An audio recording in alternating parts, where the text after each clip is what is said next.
Guys, sa video pala na to, may mga kalaban ako dito na followers ko. Sino ba naman kasi ako para tanggihan yung followers ko na makipag 1v1 sa akin? Kaka-upload ko lang ng video ko kahapon, nag-comment agad siya. Ito yung comment niyo.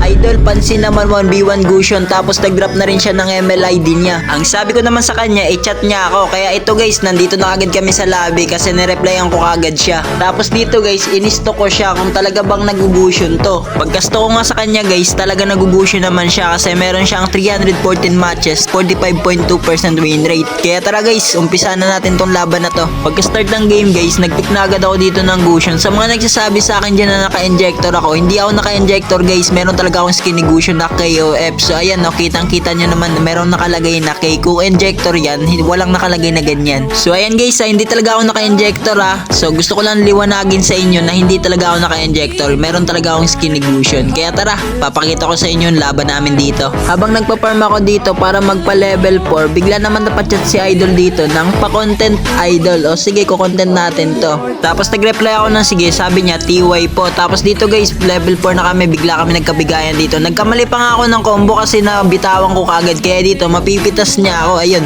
tayo pa yun na first blood ni Idol. Grabe, lakas niya dun. At dahil na first blood tayo ni Idol, kaya dito bibigyan natin ng pambawi. So ayun, di na siya nakareact sa combo natin dun. Kaya yun, 1-1 na yung score. Nabawian lang natin siya, napachat agad siya dito ng grabe. Nakita ko nga siya dito sa mid lane na nagka-clear ng minions. Kaya dito bibigyan agad natin ng pan-second death niya to. So ayun, nag-combo pa nga ako dun sa loob ng tori niya. Buti na lang napitas natin siya. Nagulat talaga ako dito sa ginawa niya kasi nakaabang na pala siya sa damo. Tapos bigla niya tayong binigyan. Kaya yun, nagkamali siya. Tapos tayo, hindi tayo nagkamali. Kaya yun, napitas pa natin siya. Kaya 3-1 yung standing namin dito. Naka 2 item na pala ako dito guys sa part na to. Tapos dito nakita ko siya sa mid lane. Kaya yan, pinitas na agad natin. Tapos yun, 4-1 na yung score. Maling-mali talaga yung combo ko dito guys kasi sa minions tumama. Tapos gusto ko sana ipatama sa kanya kaso ayaw talaga tumama. Nakapag-out siya dun sa loob ng tori niya. Kaya yun, tayo pa yun napitas niya. Pagkatapos ko nga makuha yung blue buff po dito guys, nagulat na naman ako sa ginawa niya kasi nag-abang na naman siya. Tapos hindi niya alam na lamang tayo sa item. Kaya ganun siya kadali napitas. Napasabi na lang talaga siya dito guys na siya pa daw yung nag-abang, siya pa yung namatay. Tapos magkakasabayan na naman kami dito ng combo guys. Tignan nyo, panoorin nyo nung sabayan namin. Kaya yun, tumama yung first skill niya sa akin. Pagpasok niya, siya pa yung namatay kasi meron pa tayong second skill. Nagkamali siya doon ng pasok. So, sobrang lamang ko ng item sa kanya guys. Dito papasukin ko na lang siya sa loob ng tori niya. Kaya yun, tinamaan ng combo natin. Kaya napitas natin siya kaagad doon. 7-2 na pala yung score namin dito.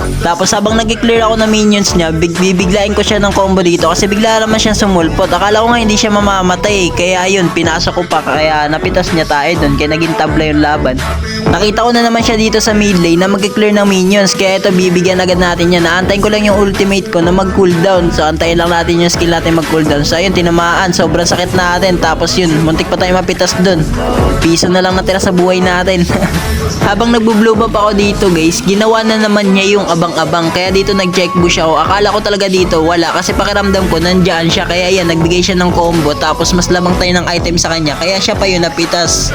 Habang nag-clear ako dito ng minions niya, dito guys, napansin ko, natatapusin na pala ng minions ko yung base niya. Talagang isa lang yung minions na natapos sa base niya. Tingnan na naman kasi nauubos na yung buhay ng tori niya. Kaya dito nag-nice G na siya, idol.